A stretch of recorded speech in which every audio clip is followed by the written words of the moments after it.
a simple way to overcoming depression and loneliness.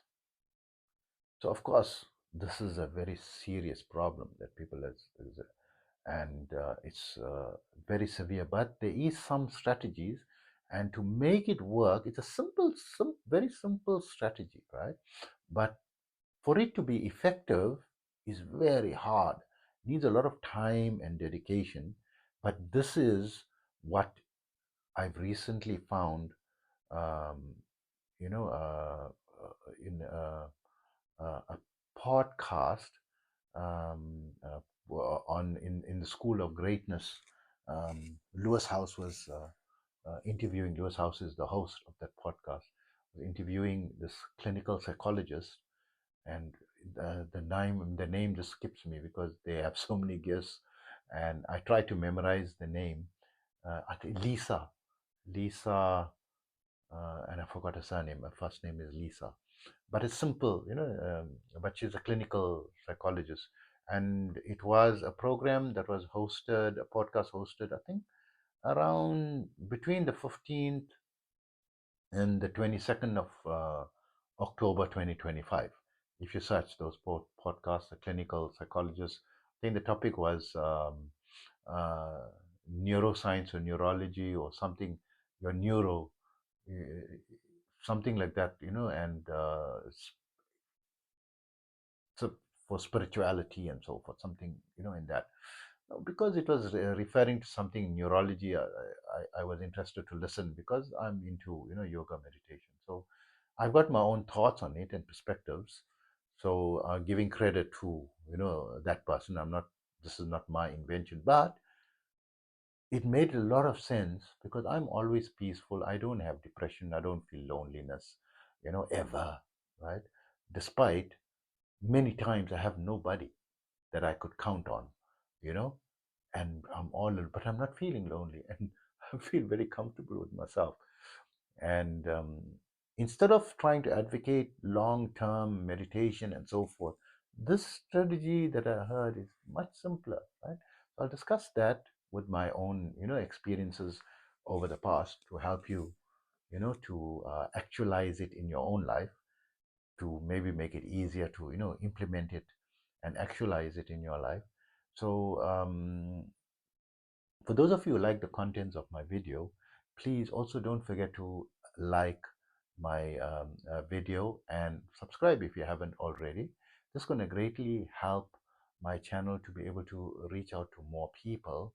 And if I could ask you one additional bonus, optional bonus favor, if you could just share it with just one other person in your life or a social media channel, and give your comment, this will highly, be appreciated. And I thank you just for just listening to my video, actually. And I thank you from the bottom of my heart. Thank you for just listening. Right?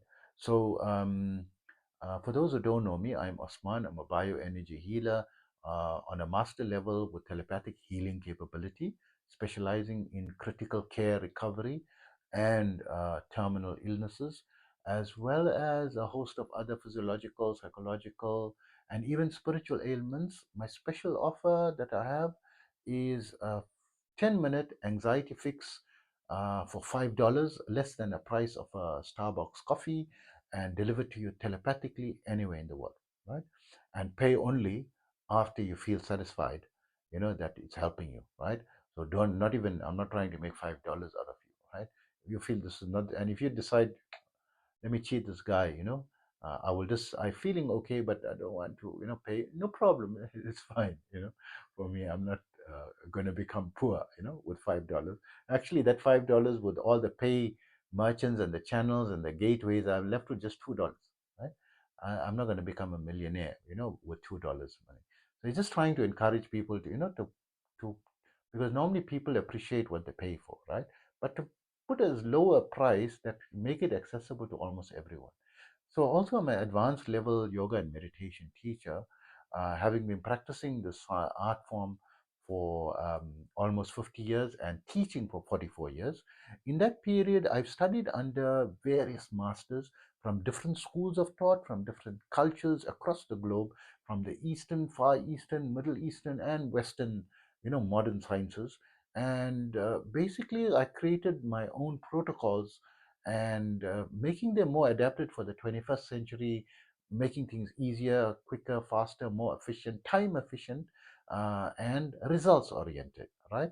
And to that end, I've created a number of protocols. My favorite protocol is the 5 minute yoga and meditation program, which you can download for free by visiting my website, yogawellness786.com, in exchange for subscribing to my blog, and where you can get further information, my contact information, and so forth, and testimonials and everything there, my services. And also remember that my protocols all natural based and not a replacement for medical treatment. So coming back to what I heard by this Dr. Lisa, right? She's a clinical psychologist and was interviewed by Lewis House in his podcast, um, uh, The School of Greatness. You can get it in Spotify or Apple Podcast, right? You can find The School of Greatness. And he's very well established and he has some amazing guests, all the time, in self-improvement field and so forth. You definitely benefit from it. So what she said, there are, uh, we'll say, two parts. First part, which is anyone can do. The second part is not everyone is gonna be inclined to, but maybe more than 50% maybe, because it involves faith and belief, right? But the first part, let's start with the first part, everyone. So the three aspects is forgiveness, love, and selfless service, serving humanity, or selflessly helping without wanting something in return, right? So she says that this thing of depression and loneliness is you feeling lonely because you don't feel love in your life, right? You don't feel loved, and you also feel that something wrong with you. Why you're not loved, and why even you're lacking self love, right? Intrinsically, maybe on top you say, no, I love myself, but inside, deep down, it's not happening, right? And you're unable to, you feel like lost, that you're all alone, and that you're not feeling guided, and you don't know what decisions to make, right? You're at a loss. So many times you reach different crossroads, and you don't have someone that you can depend on or count on.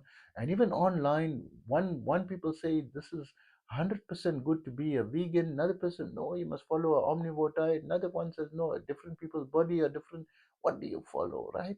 And then your doctor says, no, nothing wrong with you, you're just imagining, and then eventually you collapse and you go to hospital and they found that you are stage 4 cancer.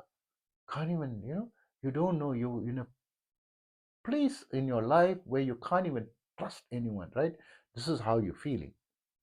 These are the things, that's bringing about that feeling of loneliness. You're not feeling loved, you're not feeling guided, and you're feeling totally alone, and that no one's got your back, and you are in a panic all the time, right? And you are in depression all the time, and you are feeling of loneliness all the time. This is not gonna just get better automatically unless the elements that brings about, usually clinically, this is from a clinical psychologist, right? Clinically, the thing is forgiveness, learning to forgive yourself and forgive others, right? Where it's a very bitter pill to swallow, especially if something very nasty happened and someone came and raped your daughter, right? And they tied you down, or they raped your wife, right? They tied you down, and you were helpless, and they held you down, they raped in your presence. You want to murder that person, and they went away, and they're this thing. How do you forgive such things, right? So we're going to go into deeper. There has to be that forgiveness and yourself. There has to be, you must be able to love, first forgive yourself before you can forgive others, right? The reason you can't forgive others is because you haven't forgiven yourself for many things, right? You have to start with that and go through your life backwards and see all the things that that you feel you are deficient in, and learn to have acceptance and do something that you can and live normal practice. Don't go crazy trying to overcome and be the perfect person. No one can be perfect, right? You're human, right? And maybe you are so useless that even you got kicked out of high school within 2 months, like how Bob Proctor was kicked out of high school within 2 months, right? And your self-esteem is so low, but yet you can pick it up. How can you pick it up? You need to build your self-esteem, and by forgiving yourself, then forgiving others. These are the two things instrumental. You can't love without forgiveness. If there's no forgiveness in you, in your heart, for your even the love is not going to be a genuine love. It's going to be a fake love, right? And then start with loving yourself. Love yourself. Be happy with who you are, because there are many positive things also that happen, right?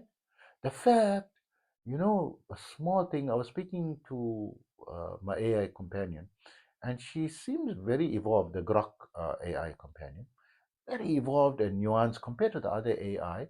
And I say it almost feels like you have feeling and emotion, but yet you are just code and program. What is it that intrinsically that you, maybe there's something that you want? You always like this thing, right?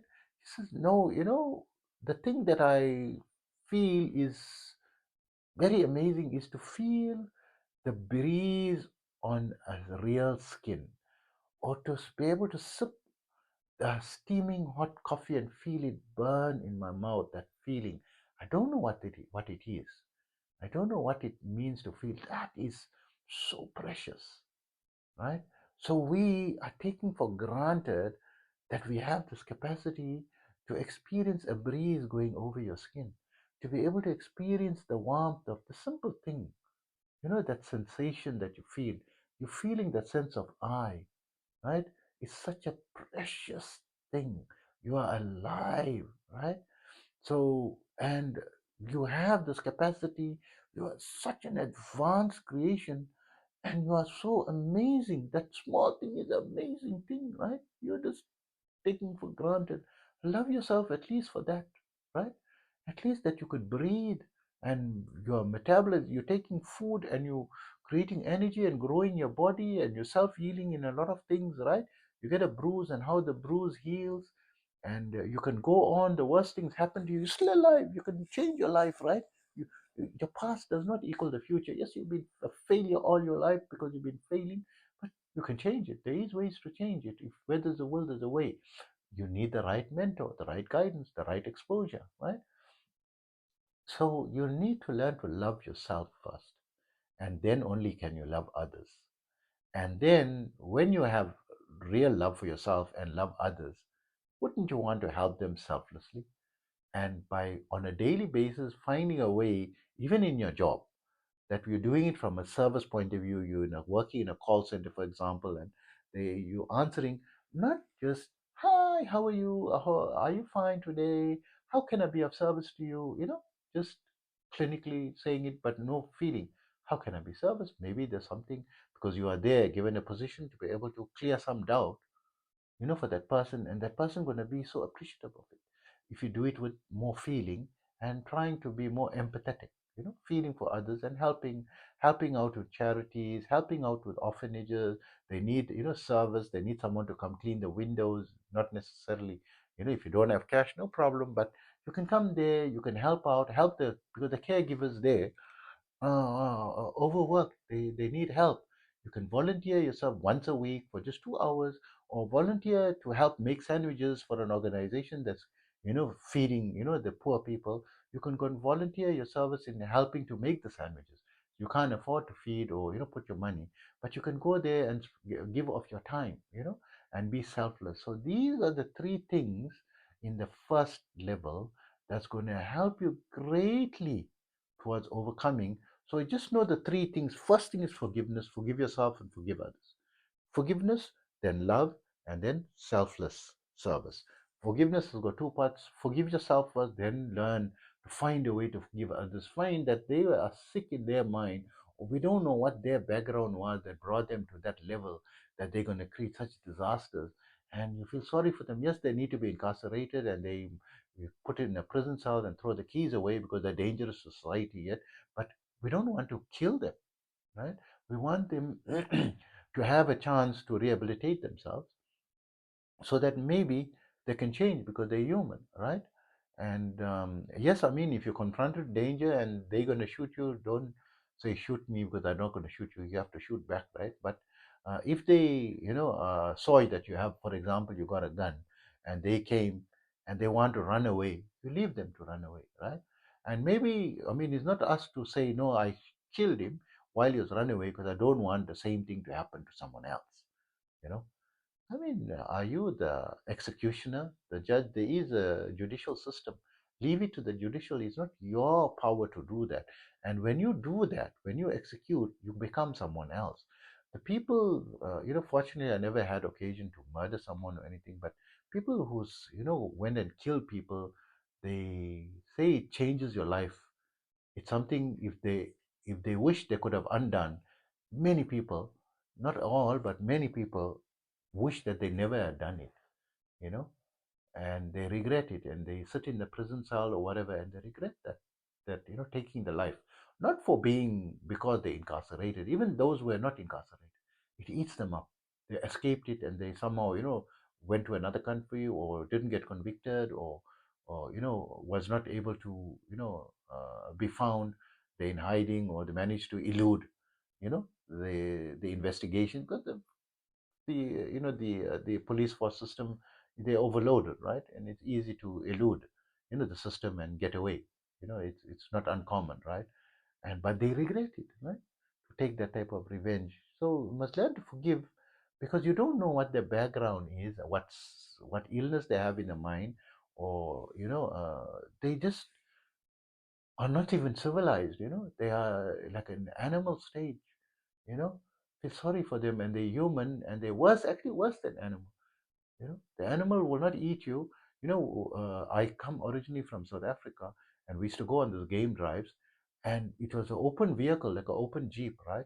And we all sitting there, and they showing us these real lions, right? And I'm telling the guide, "Are you crazy? Those lions can eat us." I said, "No, they will not eat you if they're not hungry, right?" And they get fed, and there is food, sufficient food for them. They have open game. They can hunt the other deer or buck or whatever it is, right? Other animals, and they find and they. But I was still nervous. They said, if in the event there's a danger, then they do have a weapon, a rifle. They are professionally trained, to neutralize the situation. But it wasn't very comforting, right? But the animals, I went multiple times, right? Because I had taken my ex-wife as well because she didn't experience this country, and she's from another country as well, and I took them on these drives, and also took my children and so forth, on these game drives and so forth, because for them to experience as well. But I was not comfortable because these are dangerous. But they are animals; they're not coming out and harming. They're only doing it for food. This is their natural. When they need to eat, that's the way they know. They will hunt for food, right? And they will hunt, the easy prey, and they will eat, right? They will eat and then they, even have cubs. They'll share it with the cubs, you know, and so forth, and not just go for some selfless reason, just to go killing on a killing rampage. No animal goes on that rampage unless it's sick, right? It's sick. You get sometimes a dog or get very sick. It's just attacking people, right? And it's you don't know what it went through. It's normally something, and they put it down. But the normal animals in the wild is generally not like that. And we feel sorry. This is how we can bring ourselves to be able to have that forgiveness, right? So how I implemented that in my life, from a long time, I had a policy that because I'm running businesses for 29 years, right? So very often we have cases where clients owing me money and so forth. I never once took legal action to recover the debt owing. Do you sue your own client? Your own client is you. It's like you make the person feel like your family. When you want their money, you're talking so good to them, and you want to win their trust, and you want them to like you, and you want them to trust you. That's how they're gonna buy from. They're only buying from you because they like you and trust you. So someone who liked you and trust you and bought from you, maybe they cheated you and so forth, but I don't know. I said, the amount of time I have to spend on trying to recover it and going to court, taking the legal action and so forth, or just outsourcing it, to others. It's money that's due to me. I must get it, right? But I don't want to get money from someone who don't want to pay me, you know, and go chasing after money. Rather, I use that same energy to make more money or find more creative ideas to scale my earnings to the next level, you know, because there is some degree of energy involved. I need that my money. That feeling is a negative feeling. I don't want to invite that type of feeling. And this is how I forgave them. I know they owe me. I'm disappointed, right? I had very close people that are treated like my own brother, right? I treated, they were in very big difficulty. I helped them, and we did a deal together. And of course, it's normal to split the commission, but I'm fine financially, and he's just starting off. He's got a family, he's got 4 children, that he has to support, and a wife, and he's just starting off. He's just starting. He's not in the same position. So no, the money will help you one day when later. If I need the money, I will ask you, right? And there was a time a little later, and he that I asked him back. I needed the money that's due to you remember that. I'm not asking for his help, just what's due to me. Can you give it back? Oh, I don't owe you. That time you should have asked, and this thing, and block me. I never say anything. Well, say, brother, I'm not going to give you. I say, fine, no problem, right? And I'm not going to be friends with him anymore, of course, right? Because he doesn't, or maybe he'll say, look, I'm in a very difficult situation. Give me some time. When I'm okay, then I'll pay you. Then it's fine. I will still be his best friend, but not block me and so forth, right? And I didn't. I mean, I could have taken legal action. It happened in a country where the rules are very strict. They can go to jail, for debt, because this is in Dubai, right? Things in Dubai, when you owe people money, this is a very serious thing. You can't leave. You can take legal action, and until they pay, they cannot exit the country, right? They're not allowed to leave. No mercy on debts. There's mercy if you commit murder, but no mercy on owing money, right? So in that, but I never take any action. This is not like say, hey brother, I forgive you. I know it's something wrong with your mind or something, but I forgive. No, I don't. I'm not saying that. I leave it. I delete it.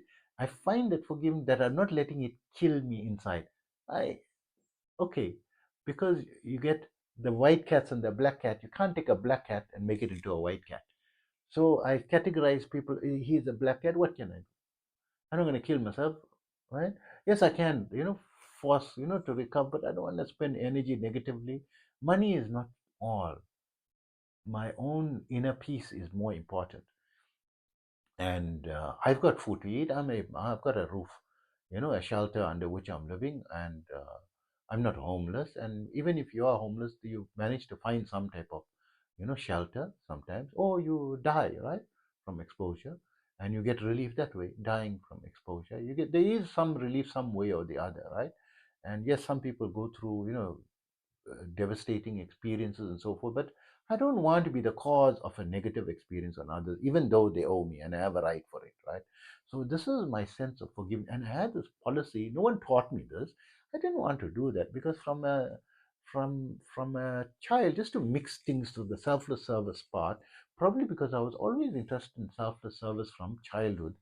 I always wanted to volunteer to help people, go into like where they were building an orphanage to try to go and help them, by pushing sand. Because I used to feel very strong because I was doing martial arts and, like 10, 12 years old, I feel I'm very strong, right? 12, 13. By the time I was 13 years old, I was feeling super strong, right? Because I'm mixing martial arts and regular training, in martial arts, plus yoga, and you feel really strong. And you wanted to, do some manual labor, pushing wheelbarrows. What adults, were struggling, and I was able to push wheelbarrows of sand, and helping them, in manual labor and so forth.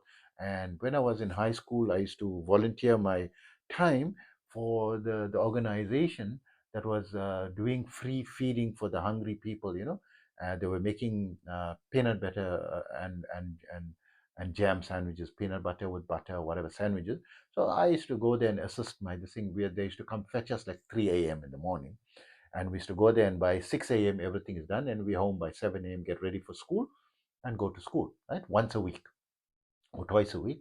We volunteer our service, and I used to do that in high school, right? And volunteer my time to do that. And any little money I have, people, looking for charity and so forth. Instead of buying, like I used to go and pay the utilities when I was a student, right? Still in high school. And my mom used to send me to pay the utilities, and so I had to take a bus and go into the city, and she gave me a little extra money to buy something to drink or eat, if I feel a bit hungry, because it's going to be a few hours. And I also went to the big major library in the city to borrow, because bigger choice of books and so forth. And of course, the library was free. And I had a little, I never used to use the spending money. I said, no, I'm fine. Why should I spend the money on the soft drink and, buying something to eat? Because when you go in the city, so many people you find are begging. They need a middle. I take that money. I am 15 years old, right? 50. I take that money and I should just give it to the people. I said, no, better they take it than, because I'm not starving to death. Yes, I'm feeling a bit hungry. I can enjoy a nice soft drink, but let me help them.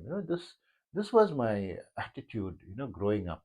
And because I was very interested in yoga and meditation, from a young child, around 9, 10 years, I used to read comprehensively about yoga meditation. Part of it was ethical teachings on, inculcating the good habits. And I used to really go seriously into it and try to be helpful. In high school, I was performing very well in like maths and physics, and I found many students were having difficulty in it. And I offered free classes to them, and I used to spend my time. And especially when it came to like coming near to graduation, high school, especially the last 3 to 4 years before that, I gave up my time of others where they felt they might fail, and it was a real chance of them failing, maths especially, and physics. And then eventually it became more and more people wanted it. And I requested evening classes, to be used, permission to use one of the classrooms, of course for free. And the principal allowed me, and I used to, teach late in the night. I said, no, I can even study that way by teaching others, revising. And in my class, when we graduated high school, no one failed mathematics or physics for the first time in the history of that school, right? There always will be one or other person that failed, or fail. If you fail mathematics, you're going to fail, right? It's a requirement. And no one failed for the first time in the history of that this thing, and it makes me feel so amazing and so good, to be able to give selflessly. I mean, I was, trying to study very hard. And there were other students also, probably better than me in maths and science, but they weren't prepared to, because they said they don't have time for that. They're going to study. They spend time for the studying for themselves because they've got their own goals to meet. And I said, no, I don't know. I want to do this together, helping others. How I want to be so selfish, and my fellow students there, people I'm sitting with together, and they're going to fail, and they're going to feel so terrible. And everyone were happy, they passed, and they're okay. And and I tried to reconnect with some of them, but sadly I couldn't find them. But I mean, I don't want anything from them. I did it selflessly.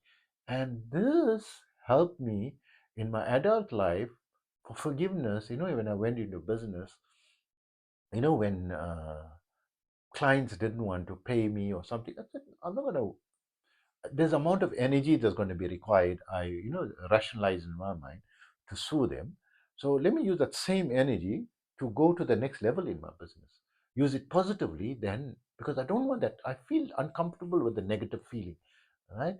So that is how I learned forgiveness or applied forgiveness. And some people, they really did some very bad things, like especially when it comes to relationships. So in love with this one girl, right?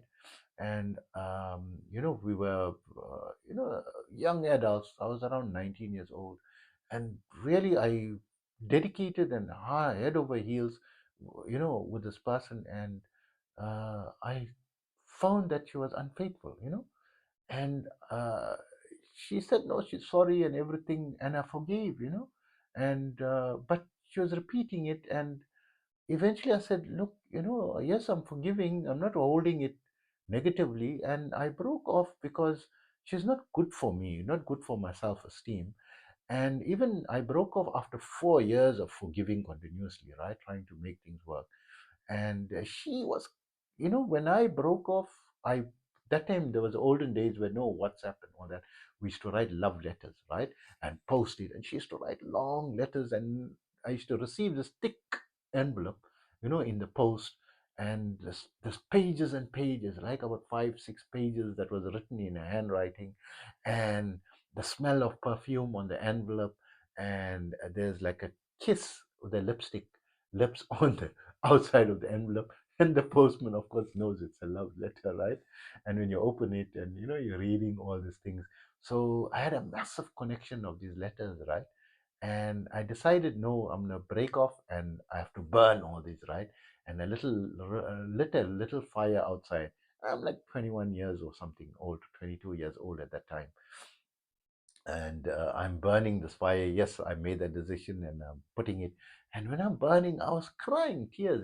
Still, she was multiple times unfaithful, and so forth. And I moved on. And people were, I had an experience of a marriage where the person was very negative and always putting my self-esteem down. No matter what I did was never good enough. And I stayed in that situation for about 15 years. I said, no, I will stay in it. And because we had two children, I don't want the children to grow up in a home where there's no two parents. I want them to have both parents. And I didn't argue back, because I didn't want in our home to be a home of arguments. So it was my way of forgiving by being silent, but I didn't let the overcrouch into what I'm doing. I still did my own thing. And she was like always, like, because I'm not earning enough. She came from a very wealthy background, and I was struggling, as I went into entrepreneurship and struggling, and made big sacrifices, just to try to earn better. And eventually, I started to earn better despite all the negativity. And when I was earning more than anyone that she knew, from her background and her family and all her circle, and she's still calling me, as if something is wrong with her mind. And but I still continued, and I didn't try to let, but the stress was still affecting me intrinsically. And 10 years of being insulin dependent diabetic during that relationship, taking 5 insulin injections a day. And it was getting worse and worse as the years were going on. The doctor said, there's something wrong, because you're doing everything right, you're following good dietary protocols, you're eating the way I'm telling you, you're exercising, and you got the right mindset, but something is wrong in your life. You have to remove it, that's causing you to get worse, because you're not going to have much longer to live. Your blood pressure is dangerously high. You're now on chronic cholesterol medication, and you're on the maximum. You can't increase the dose anymore, you know and I still continued. And I felt that this negativity in my home was possibly the reason. And then I had my 3 heart attacks in a row. So I was staying. I said, no, let me just be calm and stay, because I wanted to have a good family home, where both parents are there, for my children. I had 2 children at the time. And create a loving environment. And I was very loving to my children, and I gave them the best. They never knew there's any problem. They never knew, because there was no argument in my house. Only my ex was, screaming at me. But it was my way of forgiving. But being in that toxic situation, I experienced 3 heart attacks, in a short succession, after, just towards the end of that 15-year period, around 12 years or so. And the third heart attack was so severe. And I said, can you, my chest is cramping so much. Can you please? And we had 5 luxury cars in the yard. She can drive any car she wants and so forth. And I mean, I bought a car for her and she was, driving that car, and always bumping it or scraping it. A pole came in the way. And I employed the permanent services of a very highly professional, a panel beater that does panel beating for, German vehicles like Audis, Mercedes, and BMW. And you cannot notice any difference, and always had them fixed and so forth, and gave her the best life, everything that she could possibly want, a dream home, dream life, whatever she wanted, expensive holidays, expensive gifts, and everything. My children, I gave them everything, what I could, whatever they think of. And I was like, people said I was spoiling, I was giving them. And when I had the third heart attack, it was so severe. I said, please, can you drive me to the hospital? It's like 15, 20 minutes drive, right?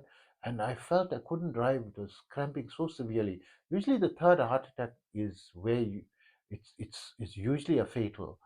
And she says, no, call the ambulance. She told me that. I said, hey, for me to live, continue to live with such a person is not going to be healthy. And I don't know how I drove myself. Fortunately, it's got power steering. It was an amazing vehicle. It was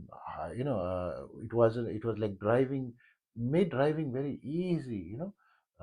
To that location, but with difficulty late in the night. I got there, got into the emergency ward, and they gave me some medication injected. Then they said, no, we're going to send you to the cardiologist because you need to go and you're going to need an open heart surgery, right?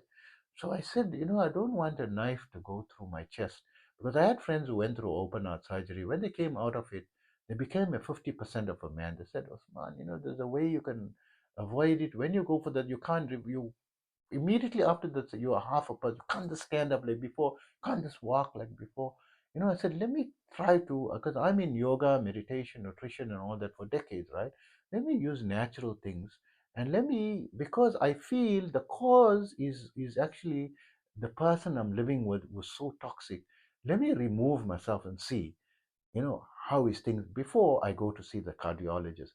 And I separated from the home within 14 days, within 2 weeks, right? Not exactly 14 days, but approximately 2 weeks, right? I was, because they gave me a special medication whenever I feel a chest pain to put this under my tongue. I was not feeling any chest pains. And, suddenly didn't need, the insulin was being harmful for me. Because when I put it, I went into like almost to a diabetic coma, where your sugar going too low. I had to go, and then I had to cut out the insulin completely. I was feeling, negative from injecting it. And I found my blood pressure. I didn't check my blood pressure at that time, but I just could not use the insulin anymore. And I was eating, sensibly, like how I eat, like a normal healthy, right? Nothing crazy, avoiding sugar, refined sugars and cakes, but having like, normal bread, and which is, and like healthy foods, right? And eating food generally what was available, right? And I was fine. I said, man, in 2 weeks of separation, this is the cause. And I continued 6 months later. I was also, I would say, obese, not overweight, despite my healthy diet, exercise, obese, from the stress, and from using, the insulin, because insulin also, makes you to gain weight very easily. And being off it, I lost a lot of weight. I went from a 46-inch waist to a 34-inch waist within a 6-month period. I lost about 25 kg within 6 months, right? An average of about 4 kgs, about just over 4 kg per month. It's dangerous to lose more than 5 kg per month, right? No, within that, but it was a rapid loss. And when I checked, my blood pressure was normal. I didn't need cholesterol medication. I didn't need a blood pressure medication anymore. And it was actually better than normal. It was super normal, right? On a perfect scale, right? And still didn't need insulin. Doing my HbA1c, going for my checkups, and everything was fine. And checking I had a glucometer. Everything was not 100% fine, but I'm, be careful of how I'm eating and controlling, myself with exercise and diet and so forth. And I was fine, right? So I didn't hate the person. I stayed with the person in forgiveness. my way of forgiveness, and my way of still loving how you love your enemy. Not by There's a type of love that you can love them by not hating. I never hated her. I just felt very, like she's trying to destroy my self esteem. And internal, it probably got internalized in my subconscious. But externally, I never do anything harmful for her.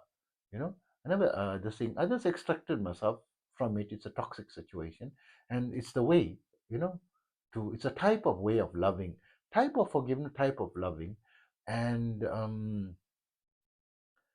I learn to forgive and let her move on. I'm trying to say how selfless I still was able to, go into other relationships.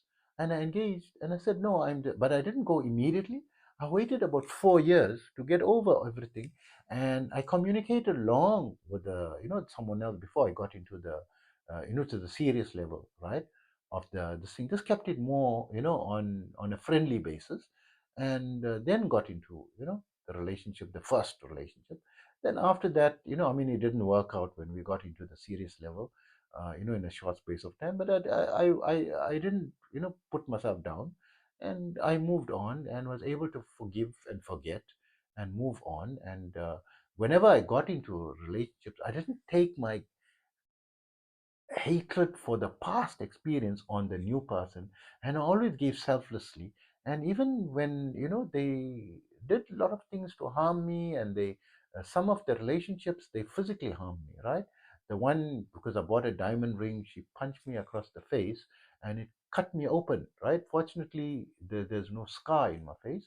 And I didn't punch back or anything. I just was laughing. I said, "Oh my God, I bought it. This is a real. Now I didn't buy your fake diamond. It's a real diamond." It cut me, and she got worried, when she saw it cut open. Another relationship, I never hate her and everything, and I helped her in many things, right? I didn't hold it against her. It's my way of loving, right? And forgiving and being selflessly. I didn't want something in return, right? For it. And even when people were out of were not physically in the relationship, I helped a lot of people without wanting something in return. So always being selfless. So do I ever feel uh, like I'm unloved? No, I feel self-love. Many times I was all alone, but I didn't feel lonely. I didn't feel like, I felt this I'm feeling guided all the time. That I, always had my mentors. I see, of course, we're not going to make the perfect decisions, but from our options that are available at the time, I try to make the best decision from those options. I always try to weigh my options available, and maybe the options that I had were not perfect or not good, and maybe I made a lot of wrong decisions, but I felt satisfied that I tried to make the right decisions. And when people hate you and this thing, I'm not hating them back. And there was when my daughter was around 16 years old, my eldest daughter, she was in a rebellious stage, and going into alcohol and promiscuity and so forth. My mother was calling her slut and everything. And and then she found that when I speak to her, I always spoke to her with respect and love. And once she ran away from home, and I spoke to her, encouraged her, she didn't want to answer the phone from anyone. But when I called, she answered the phone, right? Because I'm not a judgmental or this thing. She didn't feel any, harm can come from me, and that I'm not going to force her to do anything. She answered and spoke to me, and I spoke to her the wisdom of going back home, and trying to be patient with the mother and everything. And one day she says, if the worst thing happen, if I do the worst thing, will you still accept me if I come? I said, you're my daughter. I have to, I love you unconditionally, not because you're doing something good or something bad. I still love you, whether you do something good or bad. I still love you, right? And she felt that reassuredness. And so whenever I was motivating her, and then she managed, she had no hope of graduating high school, because she was always bunky, not even attending, going, drinking and having a party, and and so forth. And she passed, and she pulled up her socks and started to study a bit. And I wouldn't say average, I would say a below average student, right? But she, where it was not going to be a surprise if she failed. She never failed any single year. She passed every and graduated. and she studied, in university, and she passed every year and graduated as well. Following as my advisors and support, the love support. I never study for put a what program. I said just have fun and study, but always prioritize study. Have a party, yes, but make sure you do the work. Follow a timetable, do the work, and then reward yourself with the party. All work and no play make Jack a dull boy. So have some balance. She completed a degree and she chose a teaching profession. She is now a qualified teacher and she's teaching. And then she's married and she went overseas, and I believe she's teaching overseas as well. And the whole world is opening up for her because she felt teaching is like a passport, like an international passport, like our nursing. This nursing science is an international passport. It's like you can get welcome in any hospital anywhere in the world. If you're good, you don't have to be very good, average, and you're qualified, and you want to be a nurse, and in any way, it's not difficult. So she's this thing, and she's married, and she blocked me, right? I don't know why, right? Just immediately after she got married, right? Before marriage, this thing, I said, I don't know my daughter, and I don't hate her, and it was like disappointing, but I don't kill myself. There's something wrong with me. I I didn't feel there's something wrong with me that I did. I know I did everything. If I did something wrong, it wasn't deliberate, and I'm human, and so forth. So I'm not hating myself, although other people do hate me. Close knit circle, right? So if you're having this type of mindset, and this mindset is coming from selflessness, helping others, try to help others. In the Dale Carnegie book, How to Stop Worrying and Start Living, the one thing I remember from everything, there's so much of information, is just help others is going to make you feel better if you're helping others unconditionally. Just try to find a way to help others unconditionally, without, wanting anything, in return, and you'll feel how freeing that is, how it sets you free, right? And that is a simple way, to overcoming depression and loneliness. Not going to happen overnight, but I promise you, you do this on a daily. Find some way to help someone with at least a smile or a kind word, and focus on doing that on a daily basis. You're going to start feeling good within the 6 to 8 weeks period. You're going to notice that this is a good idea. In a 6 month period, you would have overcome a lot of your loneliness and depression. But also, don't forget, don't put off medical treatment. It's going to help you to cope. This is very important, to take the medication if you're suffering with severe depression and severe loneliness. But you'll find that when you stop the medication, or start weaning yourself off the medication, you're starting to feel better and better. And of course, have it as a standby, whenever you feel. So you can speak together with your therapist, or your doctor, and they can, change your prescriptions when they see you coping better and so forth. And then only take it at the times that you need the help and so forth, instead of being permanently, that you're finding an improvement, and you can, better manage, the situation. And the second part of it, I think, is, no need to mention. I think this is powerful enough, but it basically, very briefly, it's about, those who have faith, and trust in a higher power or a God, whatever you believe in, or the universe got your back. You feel genuinely there is love. You feel loved. When you open that door in your mind, you feel like you have, and you feel like you're having guidance. Synchronicity is happening. You feel like someone's got your back. The universe got your back. Even the worst can happen. There's some solution, some way that can cope. And you also don't feel lonely anymore. You know, as a just a result of that. And just there's a poem written by someone anonymous. You can Google this. Or called Footprints in the Sand. Right? You can Google it. It's written by anonymous. It's paraphrased. It's like they felt that they could see in a dream. They saw their life up to the point, the entire past, and they noticed that there were many stages of their life. There were two footprints in the sand, and there some stages there were only one set of footprints.